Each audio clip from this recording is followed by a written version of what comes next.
দুবারের বেশি প্রধানমন্ত্রী নয় এবং নিম্নকক্ষে 10% আসনে তরুণ তরুণী।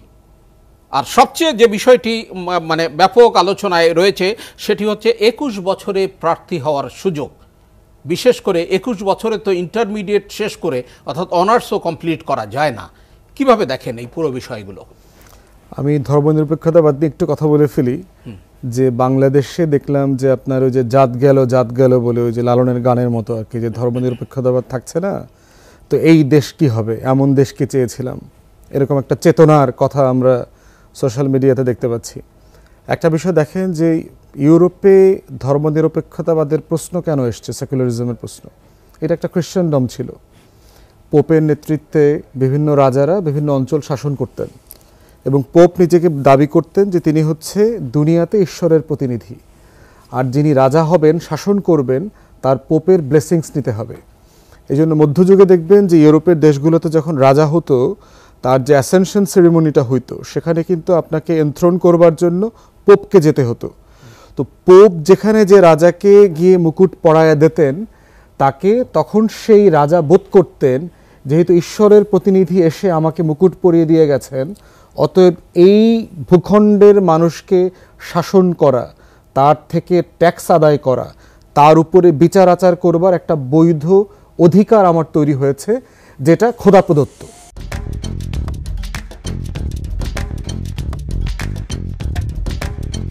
এইটা করতে যেতে যেতে বাড়াবাড়িটা এমন জায়গাতে গেছে আপনার, যে খ্রিশ্চান পাদ্রীরা যারা ছিলেন তারা আপনার বেহেশত দোজখের টিকিট বিক্রি করা, প্লট ফ্ল্যাটের বরাদ্দ দেওয়া পর্যন্ত শুরু করে দিয়েছিলেন। এবং ধর্ম ব্যবসাটা চার্চে এত বাড়াবাড়ি রকম চলে গেছিল যে রাজা এবং এই ধর্ম ব্যবসায়ীদের জুলুমে মানুষ অস্থির হয়ে গিয়েছিল। তো সেই বাস্তবতায় দেখুন, এবং আবার একটা মাঝহাবি ঝামেলা তৈরি হয়েছিল। ওদের যে মাঝহাবি ঝামেলা, ক্যাথলিক আছে, প্রোটেস্ট্যান্ট আছে, ক্যালভানিস্ট আছে, মেথডিস্ট আছে, সিক্স ডে অ্যাডভেন্টিস্ট আছে, ইভাঞ্জেলিক্যালস আছে, এই যে অসংখ্য খ্রিশ্চান ধর্মের মাযহাব, কোনটা সহি এবং কোনটা সহি না? কারণ পোপ তো ক্যাথলিক, তাহলে তার অনুমতি নিয়ে বিয়ে করতে হয় রাজাকে, তার অনুমতি নিয়ে ডিভোর্স করতে হয়, এই যে কমপ্লেক্সিটি তাদের রুলস, এখান থেকে জনগণ বিদ্রোহ করেছে, বের হয়ে আসতে যাচ্ছে। তো এই যে 100 বছরের গৃহযুদ্ধ আপনার, এখান থেকে বের হয়ে আসার পরে রেনেসান্সের স্কলাররা এই কনক্লুশনে এসছেন যে আমাদের এমন একটা আইডিয়া দরকার যে রাজা যিনি শাসক হবেন তিনি কোনো মাযহাবের প্রতি দুর্বল থাকবেন না। ধর্ম না কিন্তু মাযহাব, ধর্ম খ্রিশ্চানিটি, কিন্তু এর মধ্যে কে কোন মাযহাব ফলো করেন তার ভিত্তিতে তিনি জুলুমের শিকার হবেন না। সেই ফেরকাবাজি নিরপেক্ষতার একটা জায়গা থেকে সেকুলারিজমের আইডিয়া আসছে। বাংলাদেশে সেকুলারিজম কেন লাগবে? আমরা কি ধর্মরাষ্ট্র ছিলাম? এখানে কি ধর্মযুদ্ধ হয়েছে? এখানে কি আলেম ওলামায়ে কেরামরা শরিয়া আইন কায়েম করেছিলেন? এখানে কি হুদুদের আইন বাস্তবায়ন করা হয়েছিল? কোনো কিছু ছিল না। তাহলে আমার এখানে সেকুলারিজমটা কেন লাগবে? আমার হিস্টোরিক্যাল সে কনটেক্সট নাই। তো এই রিয়ালিটিতে এটা একটা ইম্পোজ করা জিনিস, এটা প্রয়োজন ছিল না। আমার ডেমোক্রেসি থাকলে হতো। তো সেই জায়গাতে বোধ করছে যাদের জাত চলে যায় মনে করছে তাদের একটু হিস্ট্রির সাথে একটু কনসাল্ট করা দরকার। এবং বিচলিত হবার মতো কোনো ঘটনা অ্যাবসলিউটলি কিছুই হয়নি, কিছুই হয়নি। দ্বিকক্ষ বিশিষ্ট আইনসভা, আমি নীতিগতভাবে এবি পার্টি এবং আমরা দ্বিকক্ষ বিশিষ্ট সংসদের বিপক্ষে। হিস্টোরিক্যাল কারণটা কি দেখেন, ব্রিটিশ পার্লামেন্টে হাউস অফ লর্ডস কেন তৈরি করতে হয়েছে? কারণ ইংল্যান্ডে জমিদারি প্রথা ছিল, রাজা আপনার তালুকদারি দিয়ে দিত যে লিডসের তালুকদারি তোমার, ব্রিস্টলের তালুকদারি তোমার, বার্মিংহামের তালুকদারি তোমার, তুমি এই এলাকা থেকে ট্যাক্স আদায় করে আমাকে দিবা। তাহলে এখানে ক্লাসিফিকেশনটা দেখেন, সমাজের সবার উপরে রাজা আছে, রাজা তার জমিদার অ্যাপয়েন্ট করে দিয়েছে বিভিন্ন অঞ্চলে, আর এরপরে হচ্ছে প্রজা। এই যে কাঠামোটাকে যখন আপনার act of settlement, civil war, এই যে লম্বা গৃহযুদ্ধের মধ্য দিয়ে তার যে ডেমোক্রেটিক ট্রানজিশন, সেখানে রাষ্ট্রের প্রত্যেক স্টেক হোল্ডারকে তাকে অ্যাকোমোডেট করতে হয়েছে। তো কিভাবে করবে সে? জমিদারিরা সাধারণ মানুষের সাথে সংসদে বসবে না, কারণ প্রজার সাথে আমি বসি কিভাবে? তখন তার উচ্চ কক্ষ লাগবে, তখন তার আপার ক্লাস লাগবে। তো এখন প্রশ্ন হচ্ছে যে আমার এখানে কি নমশূদ্রের আলাদা পার্লামেন্ট আর ব্রাহ্মণের আলাদা পার্লামেন্ট দরকার? নিশ্চয়ই না। হিস্টোরিক্যালি এই রিয়ালিটি বাংলাদেশে এবং আমার এখানে এক্সিস্ট করে না। আমার জমিদারি প্রথা ছিল, 1793 সালে আমার এখানে পার্মানেন্ট সেটেলমেন্ট হয়েছে, ব্রিটিশরা ট্যাক্স আদায়ের জন্য ব্রিটিশ মডেলে এখানে জমিদারি প্রথা চালু করেছে। কিন্তু সেই লড়াইটাইতে ছিল পাকিস্তান আন্দোলনের লড়াই, পাকিস্তান রাষ্ট্র বানানোর লড়াই, এবং সেই লড়াইটা সাকসেসফুলি করা হয়েছে করে 1950 সালে প্রজাস্বত্ব আইনের মধ্য দিয়ে এই জমিদারি প্রথা বিলোপ করা হয়েছে। তাহলে যে জিনিস বিলুপ্ত হয়ে গেছে এবং একটা ইউনিভার্সাল ভোটিং সিস্টেমে আমরা চলে আসছি, সেই জায়গাতে ব্রাহ্মণের সংসদ আর নমশূদ্রের সংসদ করবার কোনো প্রয়োজন নাই। তৃতীয় প্রবলেম হচ্ছে এইখানে আপনার ল মেকিং এর ক্রাইসিস। আমরা যারা আইনের ছাত্র ওখানে লম্বা সময় থেকেছি, প্র্যাকটিস করেছি, আপার হাউস এবং লোয়ার হাউসের যে পিং পং বলে আর কি লিগ্যাল ওয়ার্ড, যে এই হাউস থেকে আপনি রিকমেন্ডেশন দিয়ে হোয়াইট পেপার পাঠালেন, তারা ডিবেট করলে আবার কাউন্টার রিকমেন্ডেশন দিয়ে আবার এই হাউসে পাঠাইলো, আবার গ্রিন পেপার তৈরি হইলো, আবার বিতর্ক হইলো। এইটা করবার জন্য যে ম্যাচিউরিটি, পলিটিক্যাল ম্যাচিউরিটি দরকার, সেই ম্যাচিউরিটি তো এই রাষ্ট্রে নাই। এই রাষ্ট্রে এখন আমরা যারা পলিটিক্যাল মানে রাজনৈতিক কর্মী, আমার দৃষ্টিতে তো আমি 100 লোক সংসদ সদস্য হওয়ার মতো যোগ্য দেখি না তো বাংলাদেশে। যারা এই ভাঙ্গাচোরা সংসদে সংসদ সদস্য হওয়ার যোগ্যতা যেটা বলে দেওয়া আছে, যে সে লেজিসলেশন বোঝে কিনা, সে রুলস অফ বিজনেস তৈরি করতে পারে কিনা, সে রাষ্ট্রের নীতিমালা প্রণয়ন করতে পারবে কিনা, এই রকম যোগ্য 100 পলিটিশিয়ান আপনি এমপি বানাইতে পারবেন না। তাহলে সেই হাউসে আপনি 400 লোক কোথায় পাবেন? প্র্যাকটিক্যাল না তো। এরপরে পিং পং ডিল করবেন কিভাবে? বরং আমি দেখতে পাচ্ছি দ্বিকক্ষ বিশিষ্ট পার্লামেন্ট যেটা হবে, এটা একটা পুনর্বাসন কেন্দ্রে পরিণত হবে। বড় দলগুলো যেভাবে একটা আসনে 5 জন নমিনেশন চায়, এখান থেকে একটা বিশাল চাঁদাবাজির বাণিজ্য তৈরি হবে। একজনের মাধ্যমে শুধু টাকা নিত না, এখন 3 জনের কাছ থেকে টাকা খাবে এবং বাকি 2 জনকে আপনার ওখানে পুনর্বাসন করবে। তো সেই প্রক্রিয়াতে আবার দেখেন 100 মহিলা সদস্যকে বলা হয়েছে, তারা নির্বাচিত হবেন। এখন দেখেন রাজনৈতিক দলগুলো গত 20-30 বছর থেকে যে সংরক্ষিত মহিলা আসন 15, 30, 35, 40, 50 যা করে হয়েছে, এটা কি কোনো বেস্ট এক্সাম্পল অথবা বেটার এক্সাম্পল দিয়েছে? আমরা কি ভালো 10 জন নারী সংসদ সদস্য পেয়েছি? তাহলে রাজনৈতিক দলের রুচির জায়গাটাও যেমন দেখতে হবে, যারা সংসদে গেছেন নারী কোঠায়, তারা কি খুব ভালো পারফর্ম করেছেন রাষ্ট্রকে রিপ্রেজেন্ট করা, নারীদের স্বার্থ রিপ্রেজেন্ট করা? আমরা তো 2 নারী নেত্রীর শাসন দেখেছি গত 40+ বছর, 30+ বছর। তো সেই জায়গাতে আমি বোধ করছি, এবং আমার ভোটারদের ফোর্থ যেটা ক্রাইসিস, এদের সাথে ভোটার নাই। তারা গান শুনে ভোট দেয়, তারা ফুসপানি খেয়ে ভোট দেয়, তারা অটো পাঠাইলে পরে ভোট দিতে আসে, তারা টাকা নগদে বিকাশে দেবেন পরে তারা ভোট দিতে আসবে, তারা কুদ্দুস বয়াতি আর মমতাজকে নিয়ে কনসার্ট করবেন পরে, তারপরে তারা ভোট দিতে আসবে। তো যেই দেশে ভোটার নাই, সেখানে আপনি তো রাইট লোক নির্বাচন করবার পরিবেশে আপনি পাচ্ছেন না। তো সেখানে যেখানে আমি 300 পাচ্ছি না, সেখানে আপনি 500 দায়িত্ব আমাকে দিচ্ছেন। তো এই জন্য আমি বোধ করি যে এই বাস্তবতায় এত কমপ্লেক্স ইলেকটোরাল সিস্টেম, আপনি একটু টাচ করে দেন, এরপরে ইলেকটোরাল প্রসেস এটা হবে না। 21-এর প্রবলেম হচ্ছে যে ইংল্যান্ডে এক্স্যাক্টলি বার করা নাই, বাট তাদের ট্র্যাডিশন যেটা, সেটা হচ্ছে তারা বোধ করে শিক্ষার সাথে সাথে জীবন ঘনিষ্ঠ কিছু কাজের অভিজ্ঞতা থাকা দরকার। তা না হলে পার্লামেন্টে আসলে সে জনগণকে, সমাজকে, শ্রমজীবী মানুষকে রিপ্রেজেন্ট করতে পারবে না। কারণ কমন্স মানে কি? সাধারণ মানুষের সংসদ, প্রজাদের সংসদ, নমশূদ্রের সংসদ। তো সেই সংসদে যদি এমন এমন লোক আসেন যারা তরুণ, আন্দোলন করেছেন, সংগ্রাম করেছেন, এই বাস্তবতায় যদি আসেন, তারা জীবন ঘনিষ্ঠ হতে পারবেন না। কম্পিটেন্সের একটা ঘাটতি আছে। 1-2 জন হয়তো ফেনোমেনালি এক্সেপশনাল হতে পারে, কিন্তু লার্জলি মোটা দাগে শুধু 21-এর বয়স দিয়ে এটা হবে না। বরং আমি বয়সের ব্যাপারে এত রিজিড না, আমি ক্রাইটেরিয়া সেট করতে চাই জীবন ঘনিষ্ঠ অভিজ্ঞতা আছে কিনা। 70-এর পার্লামেন্টে দেখেন ছাত্রলীগের ব্যাকগ্রাউন্ডে কিন্তু প্রচুর তরুণ 30-35-এর নিচে ছেলেপেলেকে কিন্তু শেখ মুজিব তখন এমপি বানায় নিয়ে আসছিল। বাংলাদেশের ইতিহাসের সবচেয়ে বর্বর এমপি প্রজাতি ছিল সেই সংসদের লোকরা। গুন্ডা, পান্ডামি করা, বিহারীদের জমি দখল করা, হেন কোনো অপকর্ম নাই এই তরুণ এমপিরা করে নাই।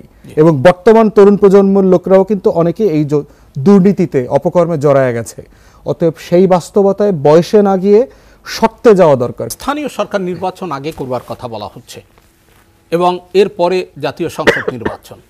এই বিষয়টাকে নির্বাচন সংস্কার কমিশনে কিন্তু এই প্রস্তাবটি, এবং আরেকটি বিষয় হচ্ছে একই ব্যক্তি দলীয় প্রধান, প্রধানমন্ত্রী কিংবা ও সংসদ নেতা, 3টি পদে একই ব্যক্তি নয়। আপনারা কি মনে করেন? দেখেন, মানে একই পদে একাধিক লোক থাকা না থাকার বদলতে দেখেন মানে বিকল্পটা কি হইতে পারে। শেখ হাসিনা তো প্রধানমন্ত্রী থাকা অবস্থায় প্রেসিডেন্ট হয় নাই, না। কিন্তু চুপ্পুর মতো একজনকে বানাইছে, আব্দুল হামিদের মতো একজনকে বানাইছে, আবার তাদেরকে স্পিকারও বানাইছে, শিরিন শারমিনের মতো একজনকে স্পিকার বানাইছে, যে আঙ্গুলের ইশারায় ডানে বলে বামে বলে, উঠতে বললে ওঠে বসে। প্রশ্ন হচ্ছে যে রাজনৈতিক দলগুলো যদি নিজেদের ভিতর থেকে নিজেরা সংস্কার না হয়ে একটা ডেমোক্রেটিক মাইন্ডসেট নিজেরা তৈরি না করে, দুদু ভাই কারেক্টলি বলেছে আর্লিয়ার যে কোনো সিস্টেম ফাংশনাল হবে না। আপনি দেখেন প্রেসিডেন্সিয়াল মডেল তো আমাদের ছিল, আমরা ফেল করছি, কিন্তু প্রেসিডেন্সিয়াল মডেল দিয়ে তো আপনার ফ্রান্স আমেরিকা তো ডেভেলপ কান্ট্রি হয়ে গেছে। ওয়েস্টমিনস্টার মডেলে আমাদের আছে, আমরা ওয়েস্টমিনস্টার মডেলে আমাদের ফেল করছে, কিন্তু ওয়েস্টমিনস্টার মডেলে তো আপনার ইংল্যান্ড ওয়ার্ক করতেছে, কানাডা ওয়ার্ক করতেছে। তাহলে প্রশ্ন হচ্ছে যে মডেল জরুরি, দরকার, একটা ফাংশনাল মডেল দরকার, কিন্তু মডেলের পিছনে মানুষগুলো গুরুত্বপূর্ণ। এই মানুষগুলো কারা এবং এই মানুষগুলো কি নীতির উপরে ভিত্তি করে তার দল পরিচালনা করেন, সেই জায়গাতে যদি গুণগত পরিবর্তন না আসে, একটা কালচারাল মাইন্ডসেট যদি শিফট না হয়, তাহলে এটা গুরুত্বটা মানে যেভাবে আমরা চাচ্ছি সেটা ওয়ার্ক করবে না। উচ্চকক্ষে আরেকটা সংকট দেখেন যে উচ্চকক্ষ যেহেতু ধরে নেওয়া হচ্ছে সমাজের বিদগ্ধ জন, তাদেরকে আনবেন টানবেন, এটা প্রশ্ন হচ্ছে সমাজের বিদগ্ধ জনদের কি আসলে পার্লামেন্টে আসা উচিত কিনা। কারণ হচ্ছে যে কোনো একটা রাজনৈতিক দল তো তাকে নমিনেট করবে, তো নমিনেট করার পরে তার অ্যালাইনমেন্টের প্রশ্ন কিভাবে হবে? তিনি কি ইন্ডিপেন্ডেন্ট মেম্বার আকারে ওখানে রোল প্লে করবেন, না তার পলিটিক্যাল, না তার হুইপিং থাকবে, না তার হুইপিং থাকবে, তাকে কি আপনি হুইপিং থেকে উইথড্র করছেন না তার হুইপিং থাকবে? তাহলে এখন দেখেন প্রফেসর আতাউর রহমান স্যারের মতো একটা লোককে যদি আপনি উচ্চকক্ষে নেন, তার কি আপনি হুইপিং দেবেন না দেবেন না? সে কি ইন্ডিপেন্ডেন্ট থাকবে, না দলের অ্যালাইনমেন্ট হিসাবে, দলীয় ভোটার হিসাবে বিবেচিত হবে? তাহলে প্রশ্ন হচ্ছে তাকে আপনি বিদগ্ধ জন আকারে আনলেন, কিন্তু এরপরে তাকে আপনি দলের বানাইলেন, তাহলে এই উচ্চকক্ষ কিভাবে ফাংশন করবে? যে আপনি 25, 30, 50, 100 লোক বিদগ্ধজন আইনা দলের মার্কা লাগাই দিলেন।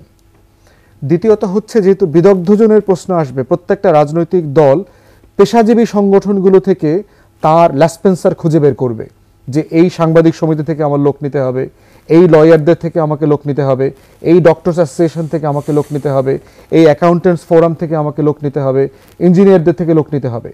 এবং যেটা হবে প্রত্যেকটা প্রফেশন এই লেভেলে পলিউটেড হবে যে প্রত্যেকটা প্রফেশন আপনার ডিসফাংশনাল হয়ে যাবে। হাসপাতাল ডিসফাংশনাল হয়ে গেছে, অলরেডি হয়ে গেছে।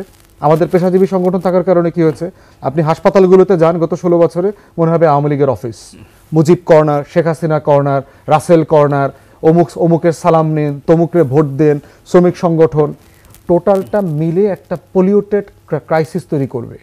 এবং দিন শেষে আমরা যেটা চেয়েছিলাম তার কিছু এখানে অর্জিত হবে না, কারণ দিন শেষে পলিটিক্যাল পার্টি এটা অ্যাপয়েন্ট করবে, তার কোনো ক্রাইটেরিয়া আপনি বাধ্য করতে পারছেন না। থার্ড হচ্ছে যেটা জিজ্ঞেস করেছেন যে আপনার একই ব্যক্তি, যে একই ব্যক্তি কোন পদে থাকা না থাকা নিয়ে, দেখেন একই ব্যক্তি থাকা না থাকায় কি যায় আসে যদি আপনি তার রোল ঠিক না করে দেন। প্রেসিডেন্টের বক্তব্য দেওয়া হয় সংসদে, ওইটা ক্যাবিনেটে পাস হয়ে যায়। এক্স্যাক্টলি, তাহলে প্রশ্ন হচ্ছে ক্যাবিনেট কে চালাচ্ছে? প্রধানমন্ত্রী। তাহলে আপনি হচ্ছে যে এক ব্যক্তি এখানে থাকলো বা না থাকলো, যেহেতু আপনি চাকর বাকর গোলামদেরকে অ্যাপয়েন্ট করবেন বিভিন্ন জায়গায়, সে তো অঙ্গুলি হেলনের দিকে তাকায় থাকবে, ডানে বললে ডানে বলবে, বায়ে বললে বায়ে বলবে, তার এই সেন্স অফ ডিগনিটি এবং ফ্রিডম তার ভিতরে নাই। তো আমাদের সংসদের সংরক্ষিত আসনের যে এক্সপিরিয়েন্স, আমাদের রাজনৈতিক দলের অ্যাপয়েন্টমেন্টের যে এক্সপিরিয়েন্স, নির্বাচিত হওয়ার যে এক্সপিরিয়েন্স, দিন শেষে এর বাইরে মোটা দাগে রাজনৈতিক সংস্কৃতি বদলায় গেছে, এইটা আমি এখনো দেখতে পাচ্ছি। ব্যারিস্টার ফুয়াদ, স্থানীয় সরকার নির্বাচন আগে জাতীয় নির্বাচন, এটা কি দেখেন সিএসপি খুব পরিষ্কার করে এই ব্যাপারে কথা বলেছেন। এটার মোটা দাগে যে কাজ সেটা হচ্ছে ভোটার তালিকাটা হালনাগাদ করা, এবং যদিও নির্বাচন কমিশন একটা ফান্ডামেন্টাল জায়গা আমি এখনো দেখি নাই, তারা ভোটারদেরকে ভোটার করবার জন্য কি প্রস্তাব করেছে আমি এখনো দেখি নাই, আমার চোখে কোনো কিছু পড়ে নাই।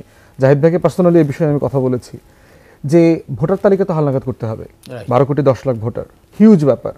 সিইসি বলছেন যেহেতু 2001-এর পরে বাংলাদেশে কোনো ক্রেডিবল ইলেকশন হয় নাই গত 23 বছরে, আপনার তো kind of a door to door গিয়ে এখন ভোটার তালিকা তৈরি করতে হবে। লক্ষ লক্ষ 3.5-4 কোটি মানুষ ভোট দেয় নাই, তরুণরা, এদেরকে যোগ করতে হবে। আওয়ামী লীগের কবরস্থান লীগ আছে, গুজব লীগ আছে, শিশু লীগ আছে, বাহিরের লীগ আছে, এত লীগের ভোটার বাতিল করতে হবে। বলা হচ্ছে যে আপনি এনআইডি কার্ড দিয়ে ভোট দিতে পারবেন। এনআইডি কার্ড কি আমাদের সবার কাছে আছে? আমরা যারা আবেদন করেছি 4 বছর 5 বছর 7 বছর হয়ে গেছে, আমরা তো এখনো প্রিন্ট করে চালাইতেছি। তাহলে আপনি যদি বারকোড সিমওয়ালা এনআইডি কার্ড দিতে না পারেন, তাহলে এটা স্ক্যান করবেন কিভাবে আপনি ইলেকশনের দিন? এর ভিতরে 6.5 কোটি মানুষের ভোটারের তালিকা অলরেডি ভারতের মার্কেটে বিক্রি হয়ে গেছে, লক্ষ লক্ষ কোটি টাকা লেনদেন হয়ে গেছে। এই বাস্তবতায় সিএসি বলছেন এই বছরের অক্টোবর থেকে আগামী বছরের মার্চ লেগে যেতে পারে শুধু নির্বাচনের তালিকাটা ফাইনাল করবার জন্য। তাহলে আপনি কিভাবে নির্বাচন করবেন? তো তারপরে আলোচনায় আসবে হচ্ছে যে আপনি স্থানীয় নির্বাচন করতে পারবেন না জাতীয় নির্বাচন করতে পারবেন। ওইটা হয়ে গেলে আপনি ঐক্যমতের ভিত্তিতে করেন, পলিটিক্যাল পার্টিকে ডাকেন, সবাই যদি আগে দিতে বলে এটা দেন ওইটা দেন। না, আমি আশাবাদী, আমি বারবারই দেখতে পাচ্ছি, আজকেও যেহেতু আপনার ফরেন সার্ভিস একাডেমিতে অন্তর্বর্তীকালীন সরকারের প্রধান উপদেষ্টা, আদার উপদেষ্টাদের সাথে রাজনৈতিক দলের মিটিং ছিল, আমি লার্জলি মোটা দাগে আসলে খুব বেশি দ্বিমত দেখতে পাচ্ছি না। সমস্যা যেটা হয়েছে যে 16 বছরের ফ্যাসিবাদ যে ট্রমা তৈরি করেছে, এই ন্যাশনাল ট্রমার একটা জায়গা হচ্ছে সিঙ্গুলার ওপিনিয়ন। হাসিনা বলেছে, আওয়ামী লীগ বলেছে, গণভবন, বঙ্গভবন একই জিনিস বলেছে। তো মতামতের যে বৈচিত্র্য আছে এইটা আমরা ভুলে গেছি, যে 10টা দল 10টা মত দিলেই এখানে সংকট তৈরি হচ্ছে ব্যাপারটা তা না, এখানে জুজুর ভয় তৈরি হচ্ছে ব্যাপারটা তা না, বিএনপি জামাতের ভিতরে ফাটল ধরে গেছে ব্যাপারটা তা না। সমস্যা হচ্ছে আমাদের অভ্যস্ততার প্রশ্ন।